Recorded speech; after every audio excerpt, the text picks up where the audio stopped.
এই রাজপথ থেকে ওই স্বৈরাচারী সরকারকে একটি মেসেজ দিতে চাই, আপনারা আসুন, আমরা গণতন্ত্র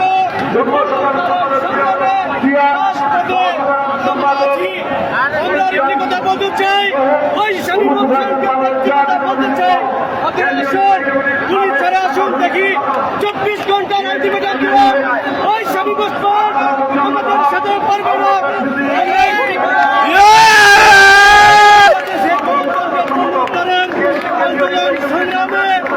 নাগরিক পরিষদের নেতৃবৃন্দরা রাজপথ ছাড়বে না, ছাড়বে না।